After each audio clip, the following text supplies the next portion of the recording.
سلام به همه. اگه به دنبال خرید کارت گرافیک هستین و نمیدونین از کجا شروع کنین، توی این ویدیو میخوام توی 3-4 دقیقه بهتون یه سری نکات کاربردی و مهم رو بگم که قبل از خرید کارت گرافیک خیلی به کارتون میاد، از بودجه و نیازاتون گرفته تا یه سری نکات مهمی که کمتر کسی بهش توجه میکنه، ولی خب این نکته‌ها خیلی نکته‌های مهمی هستن که برای خرید کارت گرافیک ضروریه که اینا رو بدونید. پس با من نوید قادری از پارسی گیم تا انتهای این ویدیو همراه باشید. اولین قدم قبل از خرید کارت گرافیک اینه که بدونین کارت گرافیک رو برای چی میخواین. پس باید نیازتون رو حسابی بشناسین. اگر گیمر هستین خب قاعدتا انتخاباتون متفاوته و اگر هم برای کاری رندرینگ یا استفاده روزمره میخواین باز هم انتخابات متفاوتی دارید. مثلا اگر گیمر هستین شاید کارت گرافیک های مثل 3060 Ti یا 3070 Ti یا سریای 40 و 50 خیلی گزینه‌های مناسب تری براتون هستن، یا مثلا RX 6700 XT هم میتونه گزینه مناسبی باشه، چون اینا روی بازی‌های جدید عملکرد خیلی خوبی دارن و FPS نسبتاً بالایی رو بهتون خروجی میدن.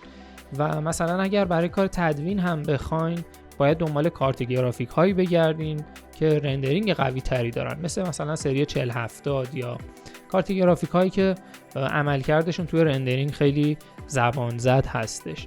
و اگر هم به دنبال کارت گرافیکی هستین که برای استفاده روزمره و استفاده از نرم افزارهای نسبتاً معمولی روی سیستم ها قرار استفادهش کنید، شاید سریایی مثل 1660 یا کارت گرافیک های معمولی تر هم براتون کاربردی باشه که مثلا با قیمت های بین 10 تا 15 میلیون هم و شاید حتی کمتر هم براتون مناسب باشه. دومین بحث مهمی که توی خرید کارت گرافیک باید بهش توجه کنید بحث بودجه هست. خب بودجه رو بر اساس نیازتون باید بچینید.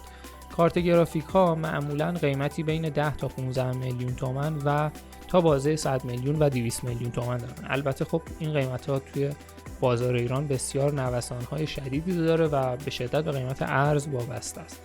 و کارت گرافیک هایی که تو بازه 10 تا 15 میلیون یا حالا 10 تا 20 میلیون یه جورایی قابل انتخاب هستن، کارت گرافیک های خیلی شاید مناسبی برای بازی جدید نباشن، اما برای کاربری روزانه به شدت کاربردی و به شدت هم کارت گرافیک های خوبی هستن، مثلا 1660 سوپر یا کارت گرافیک های مثل همین مدل ها تو همین رده قیمتی. و کارت گرافیک های بین 20 تا 50 میلیون نسبتاً عملکرد خوبی روی بازی ها دارن، مثلا کارت گرافیکی مثل 3060 Ti 3070 Ti عملکرد فوق العاده ای روی بازی ها داره، یا از اون طرف مثلا سری AMD کارت گرافیک های مثل 6800 XT هم کارت گرافیک های بسیار خوبی هستن. و از بودجه های بالاتر مثلا بالای 100 میلیون هم که گزینه‌های مثل سری 40 و سری 50 هست که دیگه اینا کارت گرافیک های پرچمدار و روز دنیا هستن و قاعدتاً روی بازی ها عملکرد فوق العاده‌ای برای شما دارن. پس قدم دوم برای خرید کارت گرافیک بودجه بر اساس نیازی که شما از اون کارت گرافیک خواهید داشت هستش.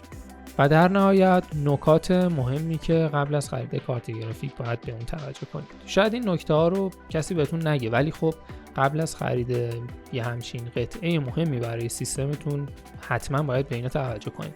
اولین قدم اینه که ببینین مادربردتون و کارت گرافیکتون با هم سازگار هستن یا نه. این خیلی نکته مهمی. مثلا بعضی از مادربردها اصلا اسلات PCI نداره و خب این مشکل ساز هستش برای بعضی از کارت گرافیکا. البته تمام مادربردهای جدیدی که الان داره روانه بازار میشه از این اسلات بهره برده. دومین مورد اینه که کارت گرافیک توی کیستون جا میشه یا نه. انقدر کارت گرافیکا توی سالهای اخیر بزرگ شدن و به خاطر اینکه چند تا فن دارن و کارت گرافیک‌های ضخیمی شدن، توی بعضی از کیس‌های کوچیک و مینی کیس‌ها اصلا جا نمیشن. پس اگر دنبال کارت گرافیک بزرگ هستین و قدرتمند هستین باید دنبال خرید کیس متناسب با اونم باشین. سومین گزینه خیلی مهم اینه که ببینین پاورتون توانایی پردازش این کارت گرافیک رو داره یا نه. مثلا کارت گرافیک مثل 3080 یه پاور 750 واتی میخوادش که خب اگر کمتر از این پاور داشته باشین قاعدتاً به مشکل میخورین.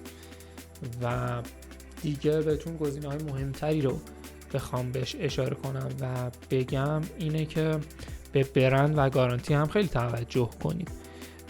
شاید بهترین برندهایی که الان در حال حاضر توی ایران وجود داشته باشه گزینه‌های نسبتا محدودی باشن، اما همون برندها هم برندهای مختلفی هستن و مثلا تولیدات مختلفی دارن. ولی خب شما از بین برندهای مثل ایسوس، MSI، گیگابایت و حالا برندهایی که سطح بالا هستن و سطح اول در از بازار ایران هستن رو انتخاب کنید و حتما به خرید اونا خیلی دقت کنید. و اگر مثلا دارین کارت گرافیک می‌خرین، حتما کارت گرافیکتون گارانتی داشته باشه.